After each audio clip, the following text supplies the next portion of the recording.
कि सबसे पहले तो हम यह समझ लें कि कैंसर एक लाइलाज बीमारी नहीं है, बट ऑन एन एवरेज उम्र की बीमारी है। जितनी ज़्यादा उम्र होगी उतना कैंसर होने की संभावना ज़्यादा रहेगी। अगर आपको किसी भी तरह का अपने आप में बदलाव दिखता है, फॉर एग्जाम्पल आप नॉर्मल व्यक्ति है, आपको खांसी नहीं आती, आपको खांसी आना चालू हो गई। आप नॉर्मल व्यक्ति है, आपका वजन एक फिक्स वजन है, गिरना चालू हो गया। अगर कोई भी ऐसा सिम्टम आपको नजर आता है, 2 दिन 4 दिन उसको ऑब्जर्व करें।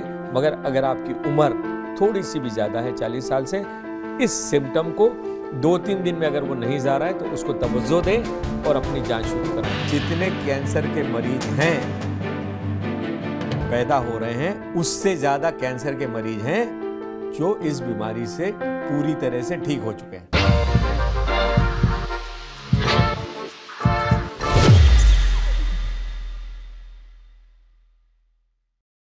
नमस्कार, मैं हूं पंकज कुमार। इस खास पेशकश में मैं आपका परिचय एक ऐसे मेहमान से करा रहा हूं जो वैसे किसी परिचय के मोहताज नहीं है। वो बहुत बड़े डॉक्टर हैं और खास तौर पर उस बीमारी के डॉक्टर हैं जो कि लाइलाज माना जाता है। और सवाल यह भी है कि नॉन कम्युनिकेबल डिजीज में उस बीमारी की चर्चा बहुत होती है। कहा यह जाता है कि एक बार आप उस बीमारी से ग्रसित हो गए तो फिर उससे छुटकारा पाना मुश्किल है। हम ये समझने का प्रयास करेंगे कि क्या वाकई मुश्किल है। लेकिन जो शख्सियत हमारे साथ हैं उनसे मैं आपका परिचय करा दूं। इनका नाम डॉक्टर दिनेश पेंडारकर है और ये कैंसर स्पेशलिस्ट हैं। और मैं आपको यह बता दूं कि ये डायरेक्टर सर्वोदय हॉस्पिटल फरीदाबाद है। सवाल यह उठता है कि इनको कैंसर को लेकर के जो स्पेशलिटीज है उसके बारे में तो हम चर्चा करेंगे ही करेंगे, क्योंकि बहुत सारी डिग्रियां इनके पास है। ये fellow American society of clinical oncology भी हैं। तो आप समझ लीजिए कि इनका ग्लोबल एक्सपोजर है। ये पूरी दुनिया में क्या चल रहा है, कैंसर में लेटेस्ट टेक्नोलॉजी से कैसे उसका ट्रीटमेंट हो सकता है, सारी चीजें ये जानते हैं और इन्होंने बहुत सारे पेशेंट को ठीक भी किया। हम इनसे समझने का प्रयास करेंगे कि आखिरकार कैंसर कितनी बड़ी बीमारी है। कई तरह के सवाल हम इनसे करेंगे जो आपकी जानकारी के लिए बहुत जरूरी होगा, बहुत महत्वपूर्ण होगा। तो डॉक्टर दिनेश पेंडारकर, आपका बहुत बहुत स्वागत है हमारे स्टूडियो में। आप हमारे साथ आए हैं। मैं समझता हूं कि आप जो जानकारी देंगे दर्शकों को बहुत लाभान्वित करेगा, क्योंकि कैंसर को लेकर के लोगों के दिमाग में इतना बड़ा डर रहता है। एक बार जैसे ही सुनाई पड़ता है कि अमुक व्यक्ति को कैंसर हो गया, वो बहुत डर जाता है, वो बहुत घबरा जाता है। और ख़ास तौर पर अब देखें तो इतने व्यापक पैमाने पे कैंसर फैलता जा रहा है कि हर तीसरे, चौथे, 5वें आदमी को पता चलता है कि वो कैंसर से पीड़ित है। तो आखिरकार कैंसर इतना फैल क्यों रहा है और क्या ये वाकई लाइलाज बीमारी है? नमस्कार पंकज जी। और मैं बताना चाहूँगा कि सबसे पहले तो हम यह समझ लें कि कैंसर एक लाइलाज बीमारी नहीं है। कैंसर एक बीमारी नहीं है, यह कई तरह की बीमारियों का एक समूह है। इसमें कुछ बीमारियां हैं जो शायद लाइलाज हों, मगर ज़्यादातर बीमारियां वो हैं जो इलाज से ठीक हो जाती है। कई सारे फैक्टर हैं जो निर्धारित करते हैं कि कैंसर किस दिशा में बढ़ेगा, कितना ठीक होगा। इसलिए मेरी सबसे पहली गुजारिश आपसे यही रहेगी कि कैंसर को हम इलाज लायक बीमारी माने और किसी के पता पड़ने पर कि ये कैंसर है, अस्पताल में जाने के पहले मन बना के जाए कि मुझे ठीक होना है। और अगर आप मन बना के जाएंगे कि मुझे ठीक होना है तो विज्ञान इतना आगे पहुंच चुका है कि आपकी इसमें अवश्य मदद करेगा। मगर हमें इसमें डॉक्टर और स्वास्थ्य संस्था के साथ मरीज के निःशुल्क, मरीज की अंदर से ताकत की बहुत ज़रूरत है कि वो आगे आकर इस इलाज में मदद करे, कैंसर को लाइलाज ना माने। मतलब आप ये कहना चाह रहे हैं कि मरीज वो ठीक हो सकते हैं जिनका विल पावर, जिनके अंदर अंदर की ताकत बहुत मजबूत हो। क्योंकि हमने कई सारे सेलिब्रिटीज़ की चर्चा भी सुनी है, उनके बारे में पढ़ा भी है कि वो ठीक इसलिए हो गई क्योंकि उनके भीतर विल पावर बहुत ज़बरदस्त था। तो विल पावर का रोल क्या होता है? क्या वो अंदर से आपको ज्यादा इम्यूनिटी देता है? क्या वो ज्यादा ताकत प्रदान करता है जिससे कैंसर जैसी बीमारी से लड़ा जा सके? शायद आपने बिल्कुल सही पकड़ा। कैंसर वो बीमारी है जो सिर्फ किसी कारणों से नहीं होती है, जिसमें जो मेरा शरीर है वो अंदर से कितना ताकतवर है, यह एक बहुत बड़ा मुद्दा है। और विल पावर ही हमारी कई चीज़ों को कंट्रोल करता है। विल पावर हमारी इम्यूनिटी को कंट्रोल करता है। विल पावर हम इलाज के साइड इफ़ेक्ट किस तरह से झेलेंगे उसको प्रभावित करता है। तो विल पावर की बहुत ज़्यादा वैल्यू है। जो मरीज़ ठान लेता है कि मैंने ठीक होना है, प्राय मैंने मेरे 40 साल के एक्सपीरियंस में देखा है कि वो ठीक हो जाता है।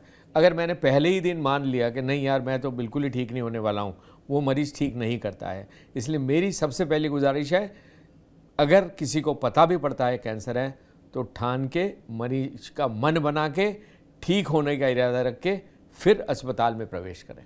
डॉक्टर, मैं आपसे यह समझना चाहूंगा, विल पावर जिसको हिंदी में कहते हैं दृढ़ इच्छा शक्ति। अब सवाल ये उठता है कि दृढ़ इच्छा शक्ति पर्सन टू पर्सन वैरी करता है, और ये कहा जाता है कि ये इंसान का एक ऐसा स्वभाव होता है जिसको थोड़ा बहुत डेवलप तो किया जा सकता है, लेकिन बहुत ज़्यादा डेवलप नहीं किया जाता। पर यह भी कहा जाता है कि जिनकी दृढ़ इच्छा शक्ति मजबूत होती है वो उतने ही ज़्यादा मजबूत इंसान होते हैं और वो अपनी ज़िंदगी में उतने ही ज़्यादा सफल होते हैं। और आपने बड़ी अच्छी बात कही कि जो जितना ज़्यादा विल पावर मजबूत करेगा उसकी ठीक होने की संभावना, उसके ठीक होने की संभावना बहुत ज्यादा है।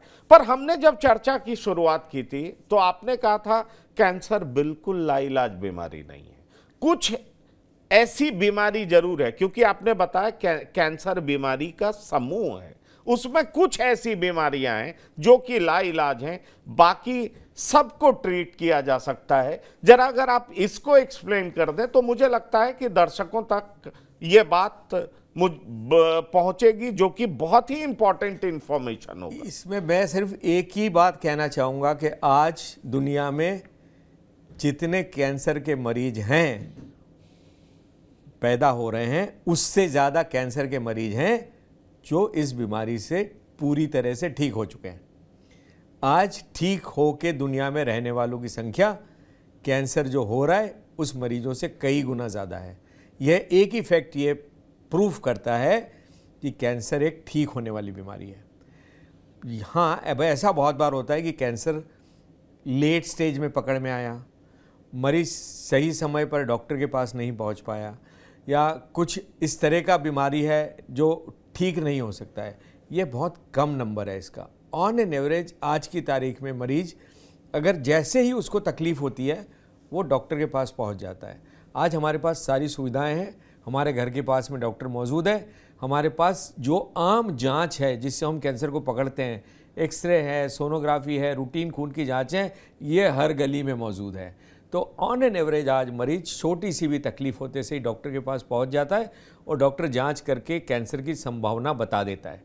पहले ये नामुमकिन था, इसलिए हम अब कैंसर को जल्दी जल्दी पकड़ने लगे हैं, मतलब पूर्वावस्था में पकड़ने लगे हैं, और इसके कारण नेचुरली कैंसर का ठीक होना स्वाभाविक है, और कैंसर ठीक हो रहा है और आगे भी होगा। तो ये आप हमें बताइए, क्योंकि मैं चाहूँगा कि ये दर्शकों तक ये बात पहुँचे कि दरअसल कैंसर ठीक होगा, ये तो आप बहुत बड़ी बात कह रहे हैं। मुझे लगता है ये बहुत सारे लोगों के विल पावर को मजबूत करेगा जो इस प्रोग्राम को देखेंगे। लेकिन सवाल ये उठता है कि किस प्रकार के कैंसर पक्का ठीक हो जाएंगे। दूसरी बड़ी बात यह है कि इसको डायग्नोस कैसे किया जाए। जैसे मुझे छोटी मोटी बीमारी कुछ भी होती है, पेट में दर्द होता है, तो पेट में दर्द होता है, नॉर्मली लगता है कि मैं कल ठीक हो जाऊंगा। तो कई ऐसे लोग भी सामने आते हैं जिनको पता चलता है कि उन्हें कुछ पता ही नहीं चला और 4th स्टेज का कैंसर निकल गया, 3rd स्टेज का कैंसर निकल गया। तो ये हो कैसे जाता है कि स्टेज इतना ऊंचा चला जाता है और लोगों को पता नहीं चलता? इसमें हमें सिर्फ और सिर्फ जागरूक रहने की ज़रूरत है। मेरी गुजारिश ये रहेगी कि आप 2-3 चीज़ें समझ लें। कैंसर ऑन एन एवरेज उम्र की बीमारी है, ऑन एन एवरेज। सारे कैंसर नहीं, कैंसर किसी भी एज में हो सकता है, बट ऑन एन एवरेज उम्र की बीमारी है। जितनी ज़्यादा उम्र होगी उतना कैंसर होने की संभावना ज़्यादा रहेगी, नंबर 1। नंबर 2 हमें ध्यान रखना है, आप अपने शरीर को, उम्र की मैं बात कर रहा हूँ, उम्र का मतलब 40 साल, 50 साल, 60 साल, 70 साल, जितना ज़्यादा उम्र होगी उतनी संभावना रहेगी। अगर आप अपने शरीर को, अगर आपकी उम्र 40-50 साल है, आप अपने आप को भली भांति समझते हैं कि आप कौन हैं, आप कैसे हैं, कैसे दिखते हैं, आपका शरीर कितना सीधा, कितना टेढ़ा है, कहाँ आपको सूजन है, कहाँ नहीं है, ये आप अपने आप को अच्छी तरह से समझते हैं। मेरी गुजारिश ये रहेगी कि अगर आपकी उम्र हो रखी है, अगर आपको किसी भी तरह का अपने आप में बदलाव दिखता है, फॉर एग्ज़ाम्पल आप नॉर्मल व्यक्ति है, आपको खांसी नहीं आती, आपको खांसी आना चालू हो गई। आप नॉर्मल व्यक्ति है, आपका वज़न एक फिक्स वज़न है, गिरना चालू हो गया। आपको बुखार नहीं आना चाहिए, अगर बुखार आ भी गया तो 2 दिन में बुखार वायरल चला जाता है, बुखार 7 दिन हो गए नहीं जा रहा है। आपको कहीं से बॉडी से खून नहीं जाना चाहिए, आपको अचानक खांसी आई, कफ में खून दिखने लग गया, पेशाब लाल कलर की होने लग गई, तो यह आपको कल नहीं था। आप अपने शरीर को अच्छी तरह से जानते हैं। अगर कोई भी ऐसा सिम्टम आपको नज़र आता है, 2 दिन 4 दिन उसको ऑब्जर्व करें, मगर अगर आपकी उम्र थोड़ी सी भी ज़्यादा है 40 साल से, इस सिम्टम को 2-3 दिन में अगर वो नहीं जा रहा है तो उसको तवज्जो दें और अपनी जांच शुरू कराएं। अगर हम सिर्फ इस बात पे ध्यान रखेंगे कि मैं ऐसा दिखता हूँ मगर कल मुझे ये नहीं था, अगर हम यही चीज़ पकड़ लेंगे तो हम कैंसर को जल्दी पकड़ पाएंगे। और on an average her cancer जो जल्दी की अवस्था में पकड़ा जाता है वो उसका इलाज संभव है, उसका इलाज संभव है। तो इलाज में मॉडर्न टेक्नोलॉजी का भी रोल होगा डॉक्टर, क्योंकि आपने पिछले 40 सालों से कैंसर पेशेंट का इलाज किया है, आपके पास वास्ट एक्सपीरियंस है, कई लोगों को आपने इलाज किया है। सवाल ये उठता है कि आज से 10 साल पहले, 20 साल पहले, 30 साल पहले और अब में कितना बड़ा फर्क है? इसमें मॉडर्न टेक्नोलॉजी का क्या योगदान है? जब आप ट्रीट करते हैं तो अब आपको लगता है कि आप बिल्कुल वेल इक्विप्ड हैं, आपके पास तमाम वो टेक्नोलॉजी है जिसकी मदद से ना केवल आप आइडेंटिफाई कर सकते हैं बल्कि आप क्योर भी कर सकते हैं। आपने बिल्कुल सही कहा। आज हमारे पास वो सुविधाएं हैं जो हमारे पास 40 साल पहले नहीं थी। 40 साल पहले मेरी जेब में 4 या 5 गोलियां या दवाई या इंजेक्शन थे जिससे मुझे सारे कैंसर का इलाज करना पड़ता था। आज मेरे पास इतनी दवाई, गोलियां, इतने इंजेक्शन हैं, नई टेक्नोलॉजी है, टारगेटेड थेरेपी है, इम्यूनोथेरेपी है, इतनी ज़्यादा है कि उनको सबको याद रखना तक मुश्किल होने जा रहा है। तो बहुत सारी दवाइयाँ आ गई है, साइंस बहुत आगे बढ़ गया है। ये सिर्फ दवाइयों में नहीं, मगर दवाइयों से हम मेजॉरिटी कैंसर कंट्रोल कर पाते हैं। ऐसी सर्जरी में आज आधुनिक तकनीक आ गई है कि बड़े से बड़े ऑपरेशन सरल तरीके से किए जा सकते हैं। बहुत सारी नई टेक्निक आ गई है। पहले मरीज को 4 घंटे का ऑपरेशन करना या बेहोश रखना असंभव था। आज जो 4 घंटे का ऑपरेशन था वो ऑपरेशन ही 1 घंटे में ख़त्म हो जाता है। नई तकनीक आ गई है, रेडिएशन की नई तकनीक आ गई है। पहले जब हम रेडिएशन करते थे तो हमें करीब करीब समझ लीजिए पूरे शरीर के किसी हिस्से का सिकाई, जिसको हम रेडिएशन कहते हैं, करना पड़ता था। आज हम अगर 2 मिलीमीटर की गठान है तो हम 2 मिलीमीटर की गठान की सिकाई कर सकते हैं और उसके पास का जो नॉर्मल शरीर है, नॉर्मल बॉडी का हिस्सा है, उसमें कोई फ़र्क नहीं पड़ेगा। तो ये जो आधुनिक तकनीक आई है, इसके अलावा हमारे पास रेडिएशन के इंजेक्शन आ गए कि वो जो दवाई है, अगर उस 2 दवाइयों को हम साथ में मिल के अगर शरीर में लगा देंगे तो वो जो रेडिएशन के पार्टिकल है वो सिर्फ कैंसर की गठान में ही जाके बैठेंगे और लोकल रेडिएशन देके उसको ख़त्म कर देंगे। तो ये जितनी सारी नई तकनीक आई है, इससे कैंसर का इलाज मुमकिन हो गया है।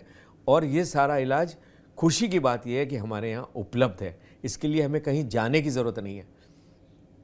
नहीं, पर बहुत तरह की बात इस तरीके से आती है कि किसी को कीमोथेरेपी दिया गया तो कीमो की वजह से जो कैंसरस सेल था, ठीक है, उसका तो इलाज हुआ, लेकिन उसके नॉर्मल सेल्स को भी बुरी तरीके से प्रभावित किया और इस वजह से वो बहुत कमज़ोर हो गए। बहुत तरह की दिक्कतें उनको आ गई, साइड इफ़ेक्ट्स बहुत झेलना पड़ा। तो इसकी क्या सच्चाई है? क्योंकि ये बार बार कहा जाता है कि कीमोथेरेपी दिया गया, रेडिएशन दिया गया, उससे कैंसरस सेल पे तो अटैक हुआ, लेकिन जो बॉडी का नॉर्मल सेल है उस पर भी अटैक हुआ और उसका भी जो नॉर्मल फंक्शनिंग है वो बदल गया, वो प्रभावित हुआ, वो चेंज हुआ। तो आदमी किसी तरीके से थोड़ा लंबा तो जी जाता है, लेकिन उसकी सारी गतिविधियां रुक जाती हैं, वो नॉर्मल रह नहीं पाता है। इसमें क्या सच्चाई है? इसमें सच्चाई है कि जब हमने इलाज कैंसर का चालू किया था तब हमारे पास जो दवाइयाँ थी वो आप समझ लीजिए वो जो आप कह रहे हैं बिल्कुल सच है। उसको कीमोथेरेपी कहा जाता था। वो एक समझ लीजिए एटम बॉम्ब की तरह थी या बड़ी मिसाइल की तरह थी, जो जैसी गिरती थी वो साथ साथ कैंसर के आसपास की जगहों को भी मार देती थी। आज का जो युग है उसमें हमारे पास टारगेटेड ड्रग्स हैं, जो दवाइयाँ सिर्फ और सिर्फ कैंसर की सेल पर ही काम करती है, कैंसर के आसपास के एनवायरनमेंट पर ही काम करती है, बाकी शरीर को नुकसान नहीं पहुंचाती है। सो आजकल की कीमोथेरेपी में साइड इफ़ेक्ट नहीं के बराबर होते हैं। और चूंकि जो आपने कहा ये सच है, लोग ऐसा ही इस बारे में बोलते हैं क्योंकि इतिहास अगर हम देखें तो मरीजों ने यही देखा है ज़िंदगी में, परिवारों ने यही देखा है, इसलिए साइड इफ़ेक्ट की चर्चा होती है। आज की तारीख में साइड इफ़ेक्ट नहीं के बराबर है। मगर हमें एक चीज़ याद रखनी होगी, जो भी मेरे शरीर में बाहर से जा रहा है वो मेरे शरीर के लिए नॉर्मल नहीं है। और हर शरीर हर बाहर से आने वाली चीज़ को अलग अलग तरह से सहन करता है। एक व्यक्ति पूरी तरह से कर पाता है, एक कुछ कम करता है। छोटे मोटे साइड इफ़ेक्ट जो हमारी दर्द की दवाई है उससे भी होते हैं। मगर आज की कीमोथेरेपी बहुत सेफ़ है, बहुत ही टारगेटेड है। जो इम्यूनोथेरेपी है वो और भी टारगेटेड है। तो आज की जो दवाइयाँ हैं वो इस तरह की है कि उनके साइड इफ़ेक्ट नहीं के बराबर है। नहीं के बराबर है। अब मैं आपसे ये जानना चाहूँगा, क्योंकि ये अक्सर हमने सुना है, पढ़ा है, आप भी कहेंगे prevention is better than cure. Prevention के लिए क्या करना चाहिए एक इंसान को जो कि डरा रहता है कि कहीं मुझे कैंसर तो नहीं हो जाएगा, कहीं मैं इस बीमारी से ग्रसित तो नहीं हो जाऊंगा। तो एक आम इंसान को क्या ध्यान में रखना चाहिए जिससे कि वो कैंसर से बच सके? और इसके साथ ही मैं सवाल आपसे करना चाहूँगा कि आखिरकार आज के समय में इतना ज़्यादा, एक तरफ हम टेक्नोलॉजी में बढ़ गए, मेडिकल साइंस में आगे बढ़ गए, लेकिन दूसरी तरफ बीमारियां भी बहुत ज़्यादा बढ़ रही हैं। तो इसकी वजह क्या है? बीमारियां इतनी ज़्यादा बढ़ क्यों रही हैं? और साथ ही साथ इससे बचने का उपाय क्या है कि हमें ये बीमारी हो ही ना? इस आपके सवाल को मैं दो तरह से लेना चाहूँगा। पहले तो ये कि कैंसर के जो हमें ज्ञात कारण क्या हैं, क्या मैं उनसे दूर हट के रह सकता हूँ? तो जो कैंसर के कारण हैं उसमें सबसे बड़ा कारण है जो अगर हम इंडिया के कैंसर लें तो तम्बाकू, दूसरा कारण है अल्कोहल, तीसरा कारण है मोटापा और चौथा कारण है क्रॉनिक इन्फेक्शन। तम्बाकू से दूर रखे मैं कैंसर को बच सकता हूँ, अल्कोहल से दूर रखे मैं कैंसर से बच सकता हूँ, मोटापा कम करके मैं कैंसर से बच सकता हूँ। और इन्फेक्शन, खास करके 2-3 इन्फेक्शन है जिनसे कैंसर होता है। एक हेपेटाइटिस जिसको हम कहते हैं जॉन्डिस, हम उसके वायरस के कारण कैंसर होता है। एक हमारी एसिडिटी की जो बीमारी है उसमें एक वायरस होता है एच पाइलोरी, उसके कारण कैंसर होता है। और एक सर्वाइकल कैंसर है, HPV नाम का इन्फेक्शन है, उससे होता है। तो हेपेटाइटिस के लिए हमारे पास आजकल सबको टीका लगने लगा है, बीमारी कम हो जाएगी। HPV के खिलाफ हम वैक्सीनेशन चालू कर रहे हैं, वो कम हो जाएगा। रहा सवाल हमारे एसिडिटी का, तो एसिडिटी को हमें सीरियसली लेना चाहिए और किसी को अगर एच पाइलोरी है तो इसका इलाज कराना चाहिए। तो इन्फेक्शन से भी हम बच सकते हैं। तो हम तम्बाकू से बच सकते हैं, हम अल्कोहल से बच सकते हैं, हम मोटापे से बच सकते हैं और इन्फेक्शन से बच सकते हैं। अगर हम ये 4 चीज़ों को कंट्रोल करेंगे, निश्चित मात्रा में कैंसर होने की संभावना बहुत बहुत कम हो जाएगी। और मैं आपसे यही, आपने बहुत अच्छी बात कही, कैंसर होने की संभावना बहुत कम हो जाएगी, बहुत कम हो जाएगी। पर मोटापा भी तो बड़ा कॉमन डिजीज़ है आजकल। मोटापा भी इस तरह की बीमारी हो चुकी है कि आम आदमी इससे इतना ज़्यादा परेशान है, बहुत तरह की कोशिशें करता है, मेहनत करता है, पता नहीं उसका डाइट किस तरह का हो जाता है, या कहते हैं हम सुबह से लेकर के रात तक इतने तरह की चीज़ों का प्रयोग करते हैं जो कि जिसमें म्यूटाजिन्स है, जो कि कैंसर कॉज कर सकता है। इस तरह की बात हम कहते हैं। हम पेस्ट यूज़ करते हैं, उसमें कुछ ऐसे केमिकल्स होते हैं जो कि कैंसरस है। हम प्लास्टिक के इतने सारे चीज़ें इस्तेमाल करते हैं, वो कैंसरस है। हम बहुत तरह का फास्ट फूड खाते हैं, वो कैंसरस है। और साथ ही साथ अगर हम ग्रीन लीफी वेजिटेबल्स भी खाते हैं तो उसमें इतने तरह के केमिकल्स का प्रयोग किया जाता है कि उससे बचना भी बहुत मुश्किल होता है। हम खाते तो ये सोच करके हैं कि हम लौकी खा रहे हैं, हम टमाटर खा रहे हैं, लेकिन उसमें इस तरह का इंजेक्शन दिया होता है, ऑक्सीटोसिन और तरह तरह की का इंजेक्शन, जो कि रातों रात उस सब्जी को बड़ा कर देता है। तो उस तरह का खाद्य पदार्थ जब हम लेते हैं तो वो हमारे शरीर में जाता रहता है, स्टोर होता है, और एक दिन पता चलता है कि हमें कैंसर की बीमारी हो गई, जबकि हम खाना खा रहे थे हरी सब्जी। हमारा खाने का स्टाइल बिल्कुल नॉर्मल था, हम कोई बहुत रेड मीट नहीं खा रहे थे, फिर भी हमें एक दिन पता चलता है कि हमें इस तरह की बीमारी हो गई। मैंने कैंसर के 4 कारण गिनाए और आपने कैंसर के बाकी सारे कारण गिनाए। मैंने जो 4 कारण गिनाए उसको आप कंट्रोल कर सकते हैं। आपने जितने कारण गिनाए उसको कोई भी कंट्रोल नहीं कर सकता। आप प्लास्टिक अवॉइड नहीं कर सकते, आप सब्जी अवॉइड नहीं कर सकते, आप किस तरह की फ्रूट सब्जियां बिक रही है वो आपके कंट्रोल में नहीं है। अनफॉर्चुनेटली वो आपके कंट्रोल से बाहर है। तो मेरी गुजारिश ये रहेगी, जो मैंने 4 फैक्टर बनाए जो आपके कंट्रोल में है उसको हम कंट्रोल करके चलें। मगर मोटापा आपके कंट्रोल में है।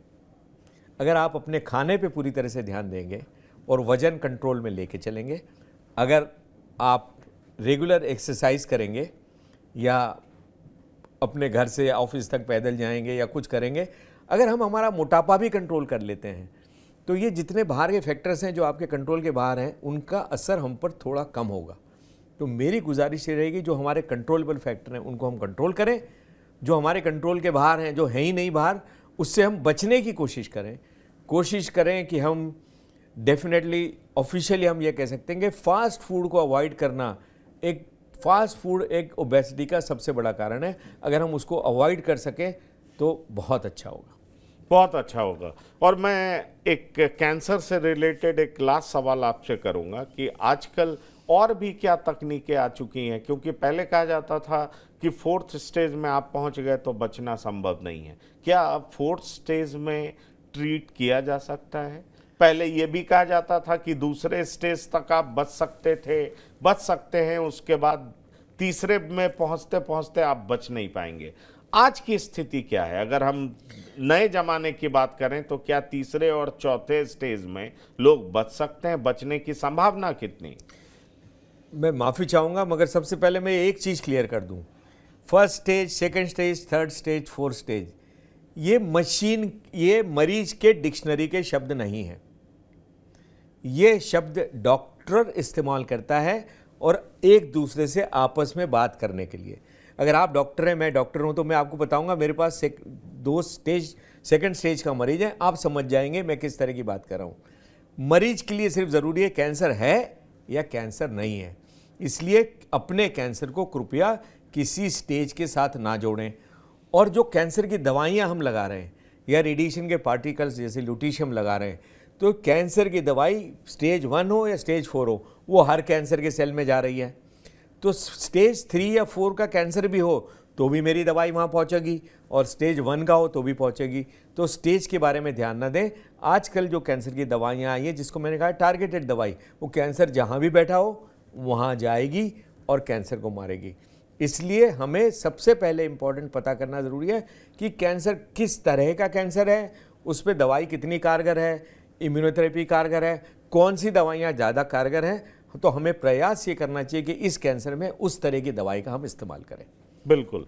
तो ठीक है, आपने बहुत महत्वपूर्ण जानकारी दी डॉक्टर दिनेश पेंडारकर, और ये जानकारी से मुझे लगता है कि दर्शक काफ़ी लाभान्वित होंगे, क्योंकि कैंसर अब एक आम समस्या बन चुकी है, घर घर की समस्या बन चुकी है। आपने कैसे इसको प्रिवेंट किया जा सकता है वो भी बताया, आपने ये भी बताया कि इलाज कैसे किया जा सकता है ये भी बताया।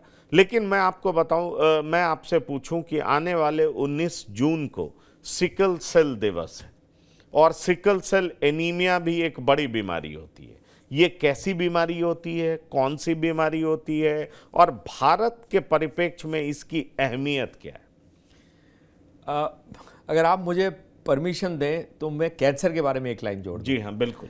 कैंसर के बारे में मैं ये कहना चाहूँगा कि कैंसर होने पे घबराने की ज़रूरत नहीं है, उसको लाइलाज ना माने, मगर ऐसी संस्था में ऐसे डॉक्टरों के पास जाएं जो और पहले ही दिन जब सारे कागज़ आपके हाथ में हों पूरी तरह से सारे सवालों का जवाब लेने की कोशिश करें।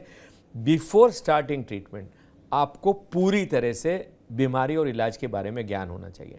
इसलिए ऐसी जगह जाएं, ऐसी संस्था में जाएं, ऐसे डॉक्टर के पास जाएं जो आपको पूरा समय देके उसके बारे में पूरी तरह से एक्सप्लेन करें। अगर हम पहले ही दिन पूरा समझ के आगे जाएंगे तभी हम कैंसर पर विजय प्राप्त कर पाएंगे। अब मैं आपके सिकल सेल के सवाल पर। जी हाँ, बिल्कुल, आप बताइए। सिकल सेल की बीमारी को लिटरली अगर आप मुझसे पूछे तो मैं कहूँगा यह एक महामारी है। यह करीब करीब कुछ जिलों में ज़्यादा प्रभावित है।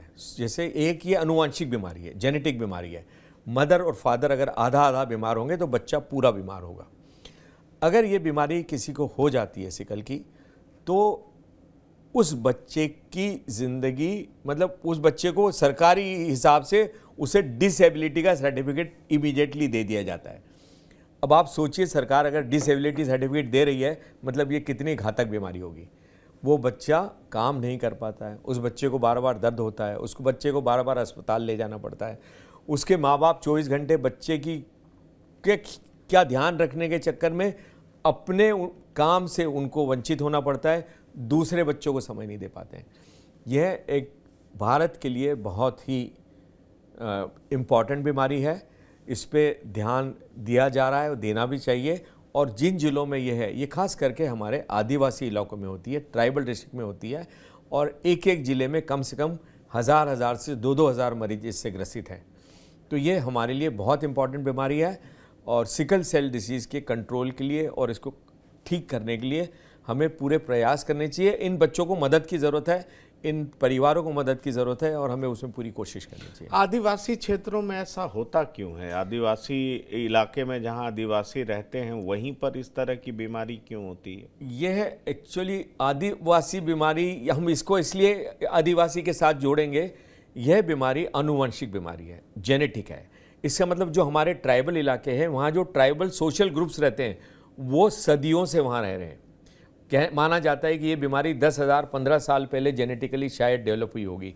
ये जो ट्राइबल ग्रुप्स है जो वहाँ रहते हैं ये उस जगह से बाहर कभी नहीं निकले, तो नेचुरली उस ग्रुप्स में ये बीमारी हो गई, ये ग्रुप्स में बीमारी सीमित हो गई। और चूँकि वो ग्रुप सीमित है, वो आदमी वहाँ से बाहर नहीं निकलता है, वहीं उनकी शादियाँ होती है, तो नेचुरली ट्राइबल ही इलाका अब ऐसा बचा है जहाँ सारे लोग सीमित रह गए।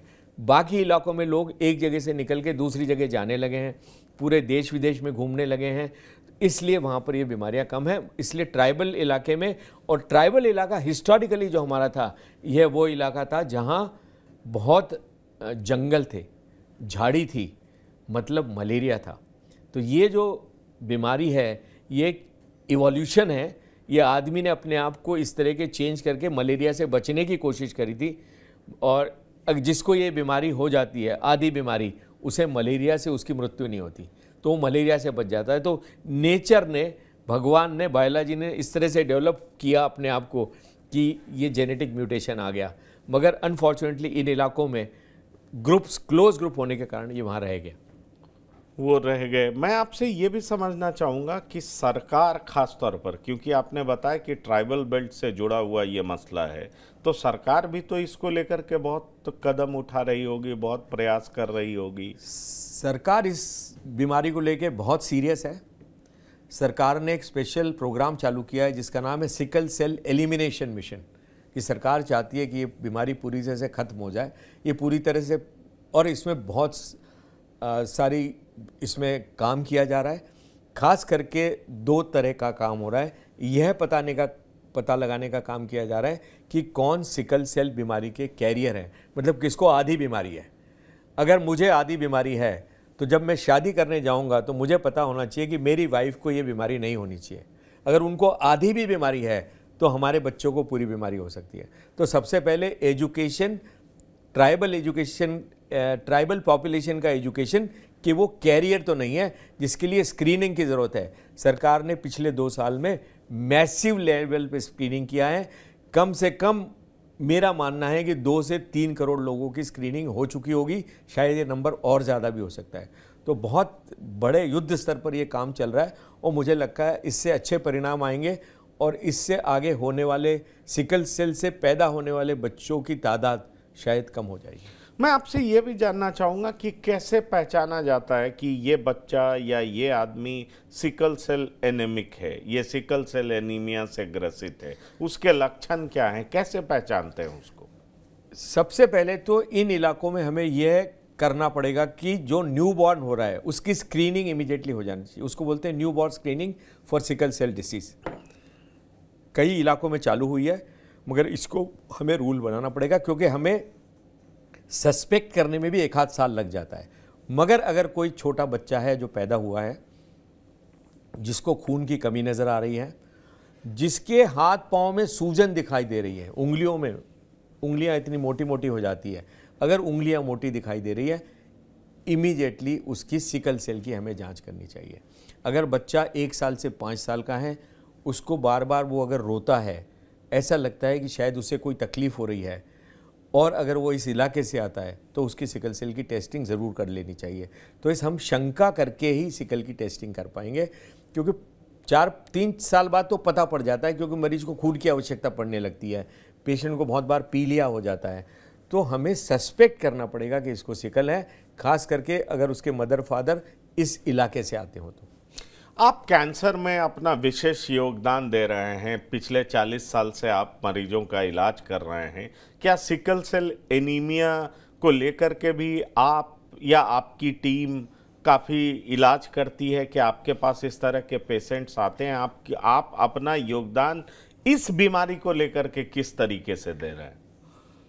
सिकल सेल बीमारी भी जब हमने कार्य चालू किया था, हमारे डिपार्टमेंट की बीमारी, क्योंकि सिकल सेल बीमारी का एक इम्पॉर्टेंट इलाज है बोन मैरो ट्रांसप्लांटेशन, और हम और हमारी team bone marrow transplant expert है, नंबर 1। चूँकि कैंसर के लिए हम कई डिस्ट्रिक्ट्स में ऑलरेडी काम कर रहे हैं, और चूँकि सिकल सेल की बीमारी इन्हीं डिस्ट्रिक्ट्स में फैली हुई है, तो स्वाभाविक है हम सिकल के मरीज़ देखते हैं। हम सिकल के मरीज़ के लिए बहुत बड़ा प्रोग्राम चला रहे हैं। हम कोशिश कर रहे हैं कि कुछ जिलों को इतना एम्पावर कर दें कि वहाँ के छोटे से छोटे डॉक्टर को भी सिकल के बीमारी का ज्ञान हो जाए, जिससे कि सिकल के मरीज को अपने घर से निकल के अस्पताल तक जाने में जो कठिनाई होती है वो ना हो, कुछ सिकल का इलाज वहीं हो जाए। इसके लिए हमने कई ज़िले चुने हैं जहाँ हम रेगुलरली जा रहे हैं, ट्रेनिंग कर रहे हैं, सिकल के कैंप्स लगा रहे हैं, और भी हमारे पास ट्रांसप्लांट के लिए भी हमारे पास सुविधाएं हैं।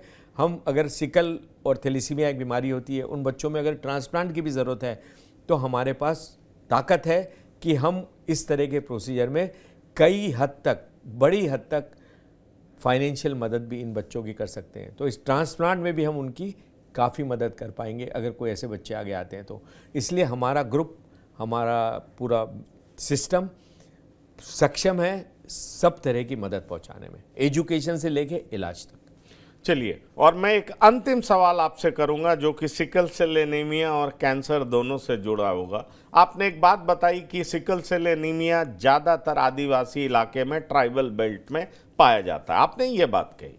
लेकिन एक सवाल मैं कैंसर से रिलेटेड करना चाहूँगा कि कहा यह जाता है कि गैंगेटिक प्लेन्स में कैंसर के पेशेंट्स ज़्यादा पाए जाते हैं, अगर मैं सच बोल रहा हूं तो। और सरकार ने एक रेड रिबन एक्सप्रेस भी चलाया है कि बहुत सारे उन इलाकों में जहां कैंसर के पेशेंट्स ज़्यादा पाए जाते हैं, उनके ट्रीटमेंट के लिए सरकार ने एक विशेष व्यवस्था की है, और जिस वजह से उस तरह की ट्रेन्स भी चलाई जाती है।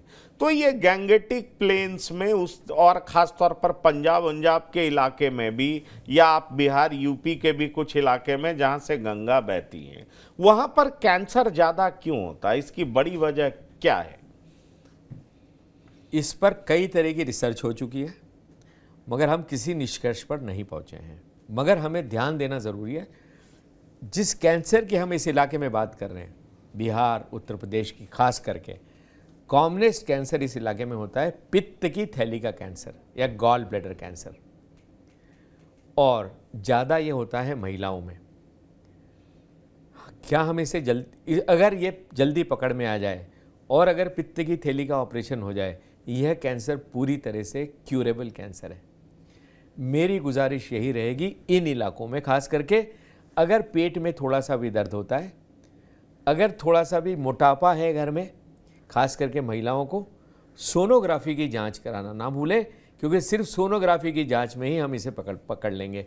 और अगर पित्त की थैली में पथरी की बीमारी है, जो फिर से इसी इलाके में सबसे ज़्यादा कॉमन है, तो अगर पथरी है पित्त की थैली में, अवश्य ऑपरेशन करा के पित्त की थैली निकलवाएं, क्योंकि अगर वहाँ पथरी पड़ी रहेगी तो पित्त का कैंसर ज़्यादा होगा।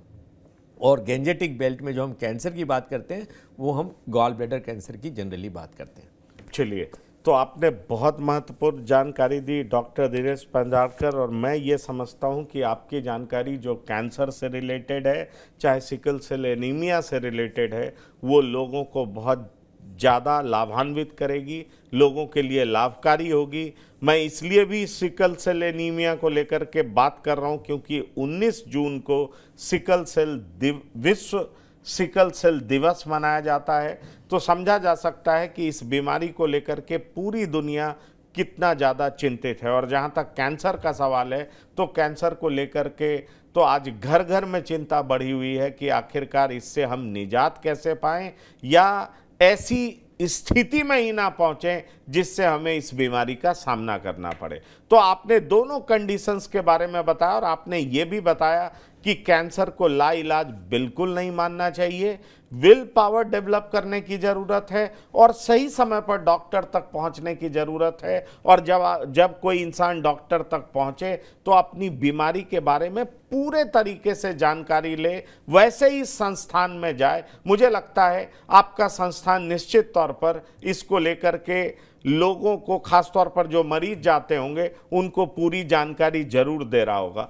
तो आपने हमसे बात की, हमसे बात करने के लिए और हमारे दर्शकों को तमाम तरह की जानकारियां पहुंचाने के लिए बहुत बहुत धन्यवाद और शुक्रिया। तो इस प्रोग्राम में इतना ही।